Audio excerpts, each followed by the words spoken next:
Olá, pessoal. Essa semana a gente vai encerrar o estudo dos números complexos com o estudo da exponencial complexa. Essa aula não é grande, o conteúdo ele é pequeno, então vai ser uma aula menor mesmo. Tá? Então eu vou compartilhar a tela aqui, como a gente faz sempre.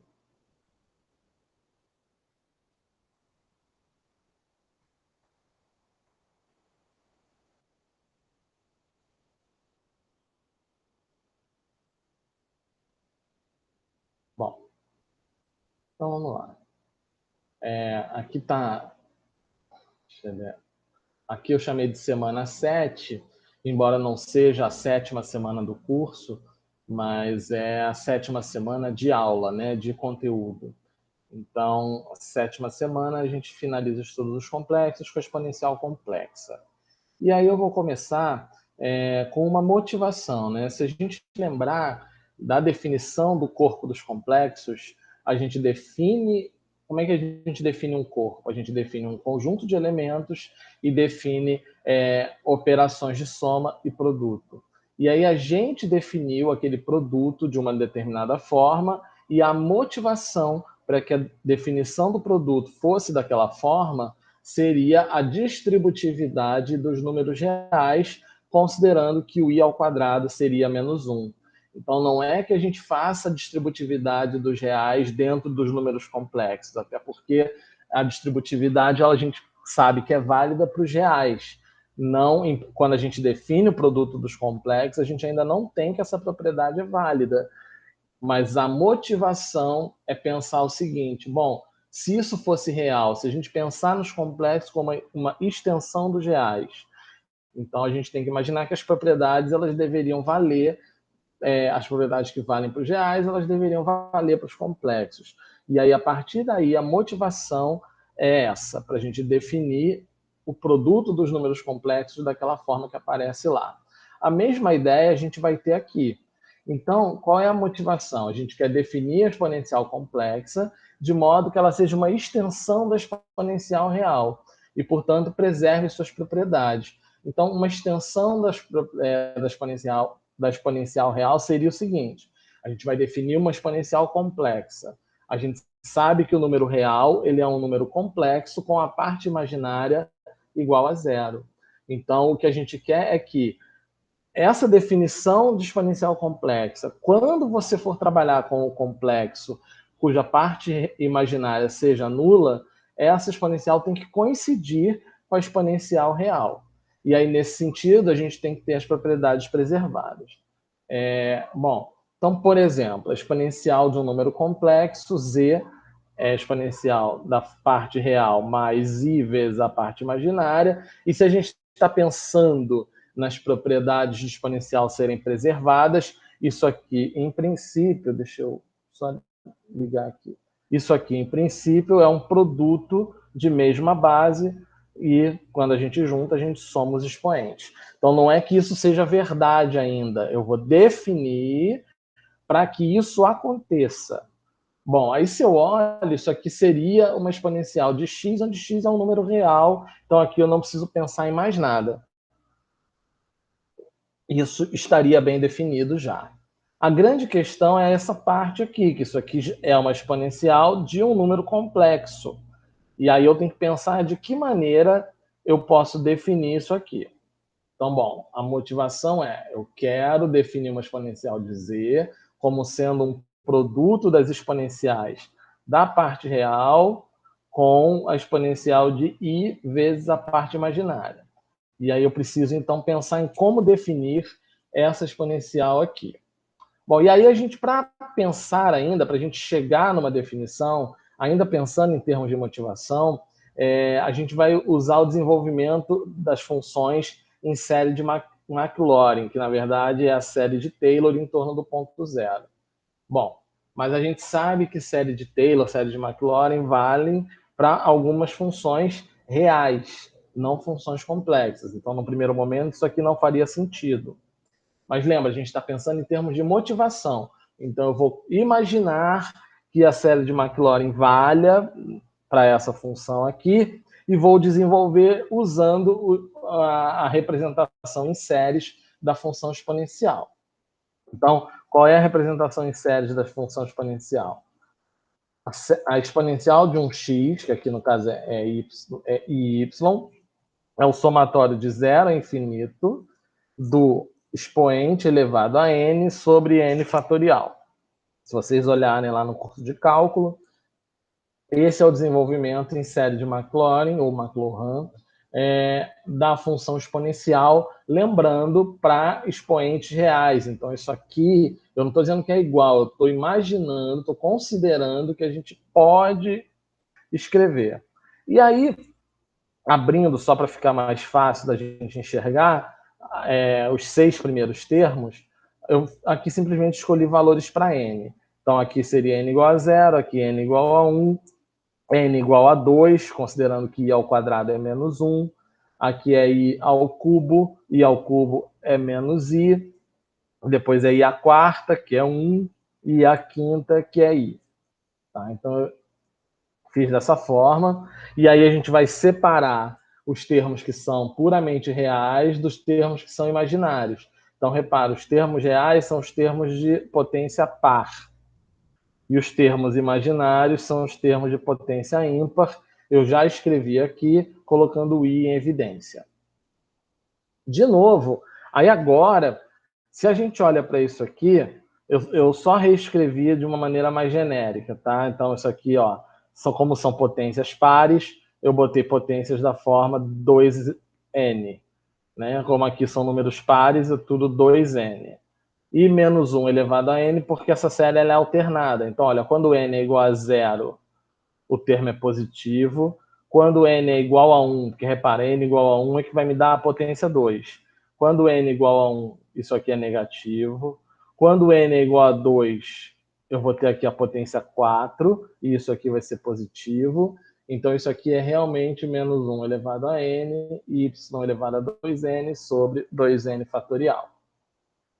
E aqui eu vou ter os termos de ordem ímpar. Então, de uma maneira análoga ao que a gente fez aqui, isso vai ser i vezes o somatório de n a infinito de y elevado a 2n mais 1, porque a gente está trabalhando com potências ímpares, sobre 2n mais 1 fatorial, onde o n vai de 0 até infinito. Porque, olha, quando n é 0, essa potência aqui é 1. Quando n é 1, essa potência é 3. Quando n é 2, a potência é 5. Repara que eu falei, todas as vezes que eu falei o n par, o termo foi positivo. Quando eu falei n ímpar, o termo foi negativo. Então, isso aqui é menos 1 elevado a n. E aí, de novo, se a gente volta no curso de cálculo e vê as representações em série de potência, série de Taylor, série de Maclaurin, Maclaurin, das funções exponencial, seno e cosseno, a gente observa que esse somatório aqui com os termos pares, ele é exatamente cosseno de y, e isso aqui com os termos ímpares, ele é exatamente seno de y. Então, a motivação é a seguinte, olha só, se o desenvolvimento em série de potências valesse para funções complexas, eu teria que a exponencial de i e y seria cosseno y mais i seno y. Bom, eu não tenho desenvolvimento em série de potência para função complexa, mas eu vou usar essa ideia como motivação para definir a minha função exponencial da seguinte forma. Bom, esse pedaço aqui eu vou definir como sendo dessa forma. Bom, e esse pedaço eu não preciso redefinir, porque isso aqui já é uma exponencial de um número real. Ou seja, a minha definição, e aí eu coloquei em verde, é que a exponencial de um número complexo z da forma x mais i y vai ser a exponencial da parte real vezes cosseno da parte imaginária mais i seno da parte imaginária. Então, temos aqui a definição, e é daqui que a gente vai partir para verificar as propriedades. Tá? Então, assim, o primeiro slide foi apenas para a gente ter uma ideia da motivação, do porquê que a gente define a exponencial complexa desta forma. A partir dessa definição, a gente vai verificar as propriedades básicas de exponencial. Então, eu coloquei duas aqui. A primeira é que, se você tem o produto de duas exponenciais de números complexos, isso vai ser a exponencial da soma, que é a ideia de você manter a base e somar os expoentes. E a outra propriedade é que a exponencial de menos z ela é 1 sobre a exponencial de z.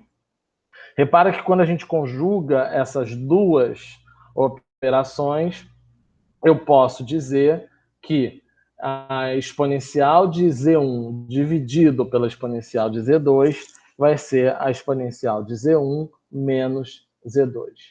Basta eu escrever esse cara aqui dessa maneira.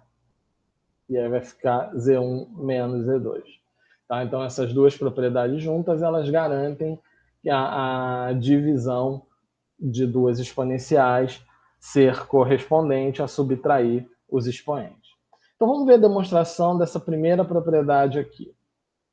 Bom, então, exponencial de z1 vezes a exponencial de z2. Se a gente considera que z1 é um número complexo da forma x1 mais y1i, então, pela definição dada aqui em cima, essa exponencial de z1 é esse termo aqui. De maneira análoga, a exponencial de z2 vai ser dada dessa forma aqui. Bom, essa exponencial de x1 e essa exponencial de x2 são exponenciais de números reais, então as propriedades de exponencial que a gente conhece são válidas aqui. Então, por exemplo, esses dois fatores aqui eu já posso juntar somando os expoentes, porque eu sei que essa é uma propriedade da exponencial real. Eu aqui estou querendo mostrar que ela vale para a exponencial complexa, mas aqui, nesse caso, eu estou restrito a números reais, então isso aqui é válido. Bom, aqui, esses dois termos, eu vou usar o produto de números complexos definido lá na primeira aula de números complexos. Repara que essa demonstração ela é muito parecida com a demonstração do produto de números complexos na forma polar. Se vocês olharem na aula 5, na representação geométrica dos números complexos, no qual a gente fala da representação polar, quando a gente faz o produto de números complexos, a gente faz exatamente essas contas aqui. Tá? Então, qual é o produto de números complexos? É a parte real do primeiro vezes a parte real do segundo, menos a parte imaginária do primeiro vezes a parte imaginária do segundo. Isso é a parte real do produto. A parte imaginária do produto ela é a parte real do primeiro vezes a parte imaginária do segundo, mais a parte imaginária do primeiro vezes a parte real do segundo. Tá? Então, essa é a definição de números complexos. Se a gente olha para isso aqui, ó, cosseno A, cosseno B, menos seno A, seno B. Isso é exatamente o cosseno de A mais B. Então, esse fator aqui eu posso reescrever como cosseno de y1 mais y2. E esse aqui, ó, é seno A, cosseno B, mais cosseno A, seno B. Isso é exatamente a fórmula do seno de A mais B. Então, no caso, seria o seno de y1 mais y2. Se eu olho para isso aqui, ó, comparo com essa definição, isso aqui é exatamente a exponencial de x1 mais x2 mais i vezes y1 mais y2. E isso aqui é exatamente z1 mais z2. Portanto, a gente consegue provar a propriedade para exponencial complexa. Usando o quê? Apenas a definição de multiplicação de números complexos, as fórmulas trigonométricas de seno e cosseno da soma, e aqui a gente usou a propriedade da exponencial para números reais. Bom, daqui para frente eu já posso usar essa propriedade porque ela foi demonstrada, então eu posso considerar válida. A próxima, então, é a exponencial de menos z igual a 1 sobre a exponencial de z. Bom, a exponencial de menos z vai ser menos x menos y. Né? Então, pela definição aqui, isso vai ser a exponencial da parte real vezes cosseno da parte imaginária mais i seno da parte imaginária. Bom, essa propriedade aqui eu quero provar válida para números complexos Z. Mas eu sei que essa propriedade ela é válida para números reais. Então, exponencial de menos x, se a gente observa que o menos x é um número real, isso de fato é a mesma coisa que 1 sobre a exponencial de x. Bom, cosseno de menos y, se a gente observa, cosseno é uma função par. Então, cosseno de menos y é o próprio cosseno de y. E ainda, seno de menos y é menos seno de y, pois seno é uma função ímpar. Bom, eu já vou explicar do porquê dessa igualdade, tá? Então, a gente tem que isso aqui vai valer isso. Se a gente observa esse denominador, é exatamente a definição da exponencial de z, e com isso eu tenho o que eu queria demonstrar. O que ficou muito obscuro foi essa passagem aqui. E o que é esta passagem aqui? Repara que eu estou passando esse cara para o denominador, considerando o quê? O conjugado dele. Se a gente olhar lá para... Eu não me lembro se é aula 4 ou aula 5, acredito que seja aula 4. A gente tem essa propriedade aqui. 1 sobre z, que seria esse cara aqui, ele é igual ao conjugado dele, que está aqui em cima, dividido pelo módulo de z ao quadrado. Então, o que está faltando para essa igualdade coincidir com essa expressão? Bom, aqui é o conjugado, aqui é 1 sobre z, então, ó, 1 sobre z está aqui, conjugado está aqui, está faltando nesse denominador o módulo de z ao quadrado. Bom, mas então vamos olhar para o z aqui. Quem é o módulo de z? O módulo ao quadrado não tem nem raiz quadrada. Então, quem é o módulo ao quadrado de z? É a parte real ao quadrado mais a parte imaginária ao quadrado. Aqui está faltando um izinho que eu vou colocar para disponibilizar para vocês. Bom, a parte real ao quadrado é cosseno ao quadrado. Parte imaginária ao quadrado, seno ao quadrado. Cosseno ao quadrado mais seno ao quadrado, a gente sabe que é 1. Então, na verdade, aqui não está escrito, mas a gente poderia colocar dividido por 1, que é exatamente o módulo de z ao quadrado. Ou seja, isso aqui, essa igualdade aqui é que me garante essa igualdade aqui. Tá legal? Eu vou aproveitar que a gente está aqui e já vou colocar esse izinho que eu esqueci.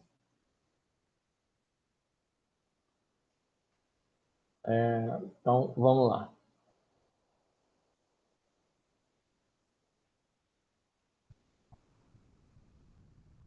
Pronto. Então, agora já coloquei o izinho aqui.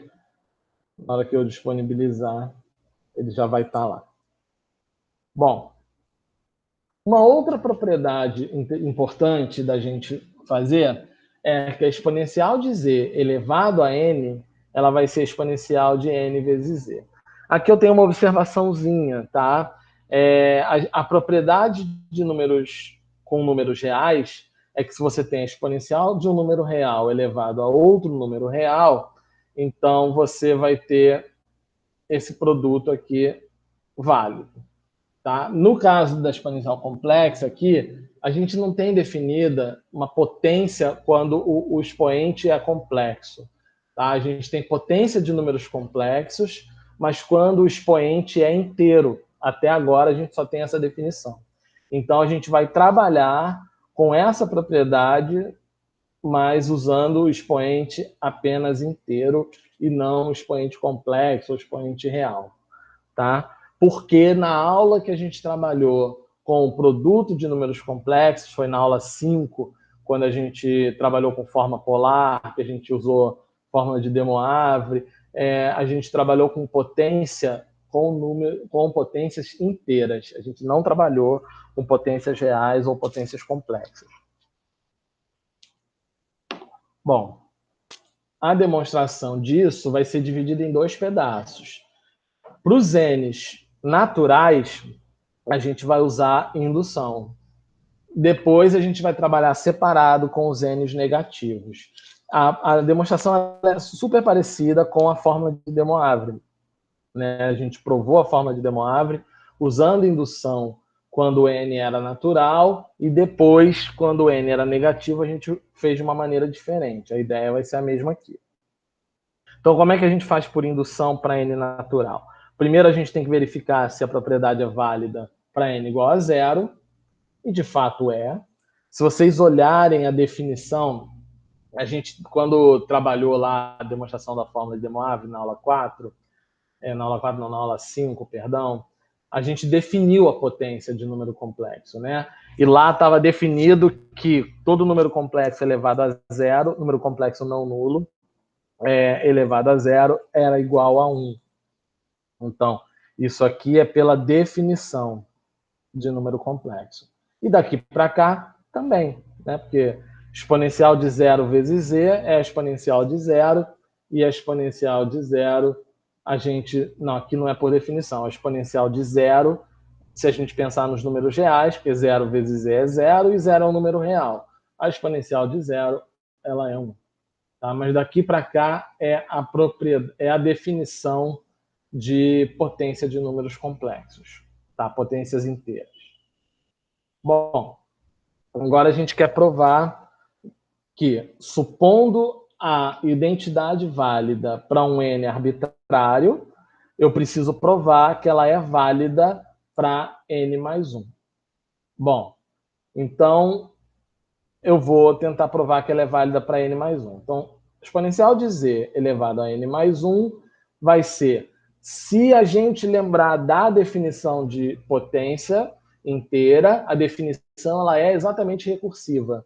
A gente diz que um número complexo elevado a zero é 1, e um número complexo elevado a N mais 1 é o produto dele elevado a N por ele mesmo. Então, isso vai ser exponencial de z elevado a n vezes a exponencial de z.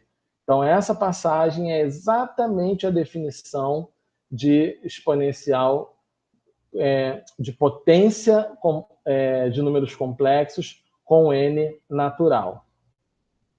Tá?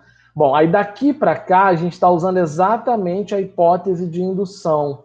O que diz a hipótese de indução? Eu estou supondo que a fórmula é válida para um N arbitrário. Então, lembra, eu suponho que ela é válida para um N arbitrário e eu preciso provar que ela vai valer para o N mais 1.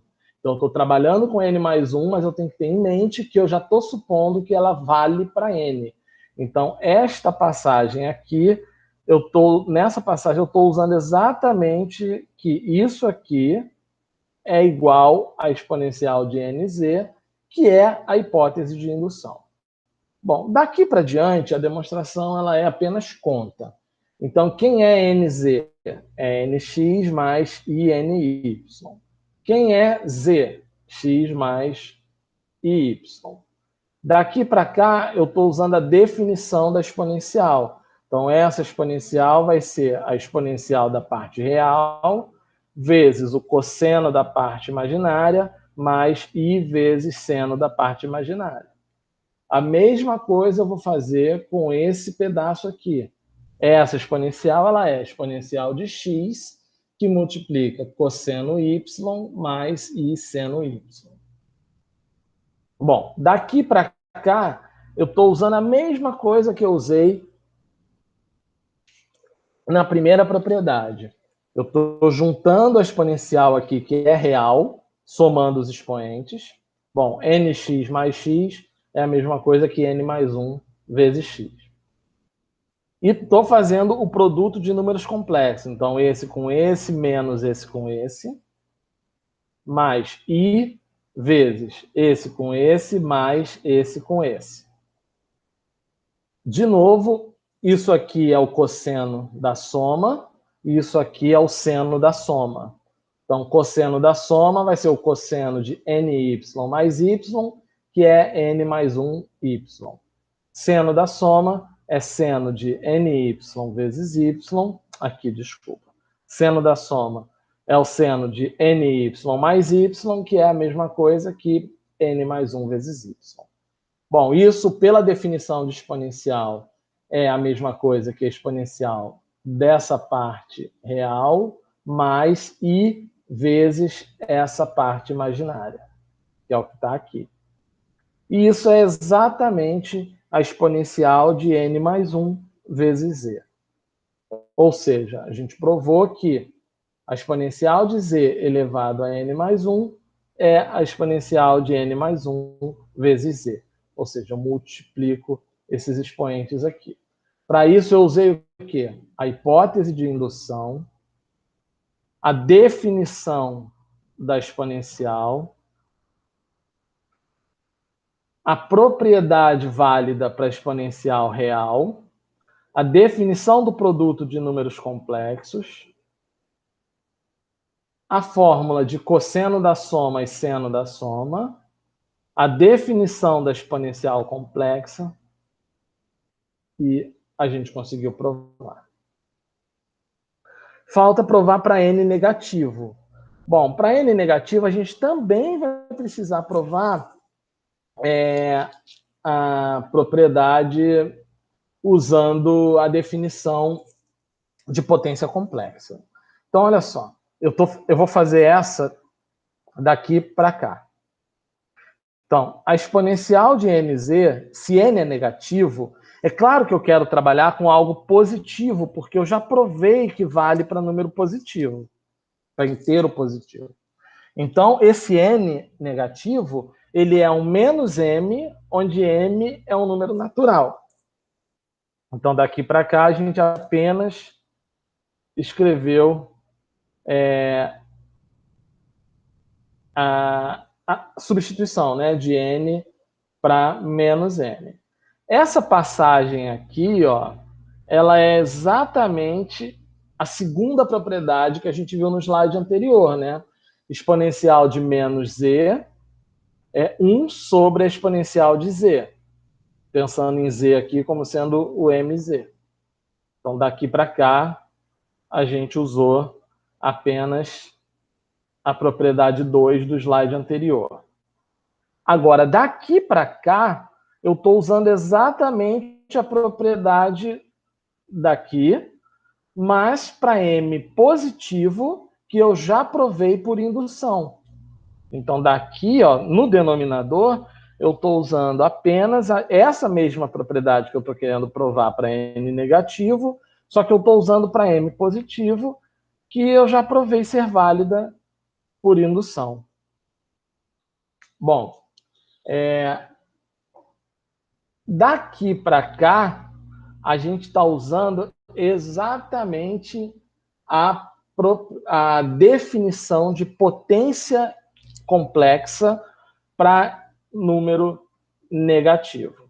Tá? Então, isso aqui, se vocês olharem na definição lá na aula 5 de potência de número complexo, a potência de um número negativo, ela vai ser a potência elevado ao inverso dele, ao simétrico dele, do inverso.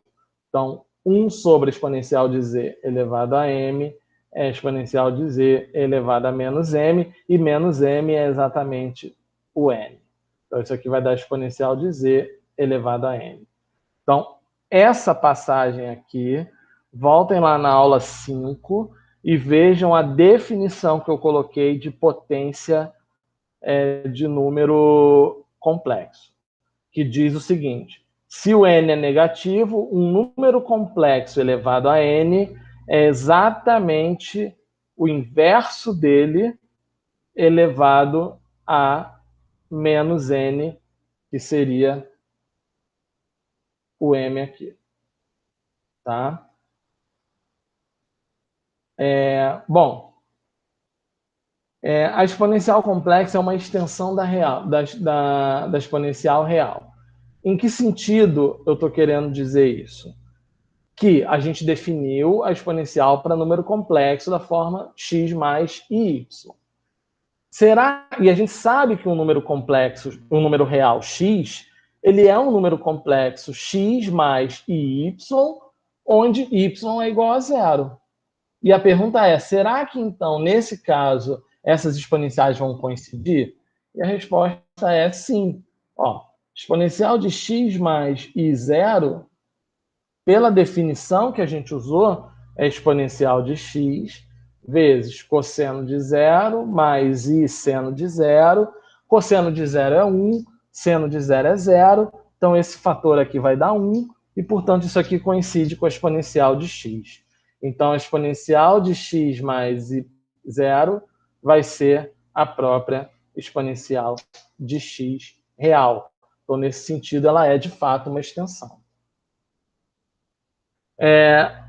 Uma coisa que já está aqui embaixo é que, às vezes, quando a expressão é muito grande, você quer calcular a exponencial de 3z ao quadrado menos 2 sobre 5i, por exemplo. Fica muito ruim da gente escrever tudo isso no expoente. Então, muitas vezes, a gente usa essa notação de ESP e coloca o expoente entre parênteses. Tá? Isso aqui é apenas uma outra notação. Se vocês virem em algum livro, não se surpreendam, não se preocupem, é a mesma coisa. Bom, a definição da exponencial complexa nos permite escrever um número complexo na representação polar de uma forma mais compacta. Qual é a representação polar de um número complexo? É o módulo dele, que é o R, e eu acho que lá na aula 5 eu uso a letra Rho, mas aqui eu coloquei R, não tem problema. Então, o módulo de Z vezes o cosseno do argumento principal mais I seno do argumento principal. Se a gente olha para esse pedaço aqui, isso é, pela definição da exponencial, é exatamente a exponencial de Iθ. E isso aqui é R. Ou seja, usando a definição da exponencial complexa, a gente consegue escrever o número Z numa representação polar de maneira bem mais compacta. E a fórmula de De Moivre, lembra? O que diz a fórmula de De Moivre? Eu vou esquecer esse R, porque na fórmula de De Moivre, quando você faz o Z elevado a N, o R fica elevado a N. Então, a grande questão era essa daqui, né? Esse termo aqui todo elevado a N, ele era a mesma coisa que fazer o cosseno de Nθ e seno de Nθ. O N do expoente, ele acabava multiplicando o argumento. Se a gente olha para essa forma que eu acabei de falar, usando essa representação, isso aqui elevado a n vai ser exponencial de Iθ elevado a n, e cosseno de Nθ mais I seno de Nθ é a exponencial de I Nθ. Ou seja, a fórmula de De Moivre ela pode ser escrita dessa forma aqui. Claro que se eu quiser colocar o R aqui, aqui vai ficar R elevado a n. Mas é só essa parte que eu estava interessado. Para finalizar, a gente vê dois exemplos. Um exemplo é uma expressão clássica. Não sei se vocês já viram esses relógios de brincadeira, que o pessoal reescreve os números de 1 a 12 usando expressões matemáticas. Então, por exemplo, o número 3, muitas vezes o cara escreve como raiz quadrada de 9, coisas desse tipo, né? E em algum deles eu já vi colocar o número 1 como sendo exponencial de 2πi. E por que isso é verdade? Exatamente pela definição da exponencial complexa. O que é isso aqui, pela definição? Na verdade, isso aqui é uma representação polar, se a gente observar o que a gente viu no slide anterior.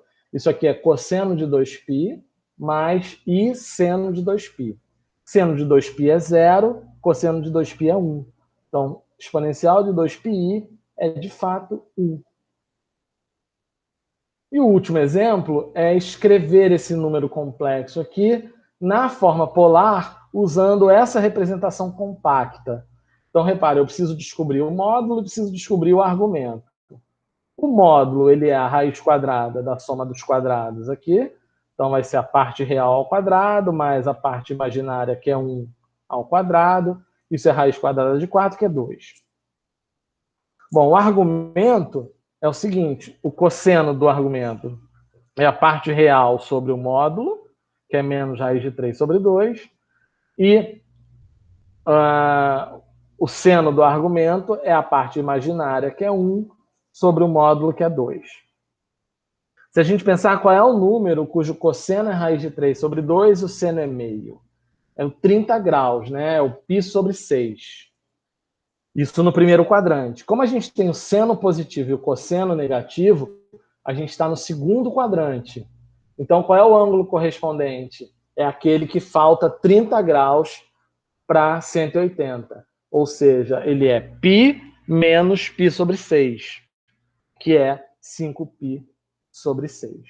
Então, a representação ela é R, que é 2, vezes a exponencial de Iθ, que é I 5π sobre 6. Bom, então,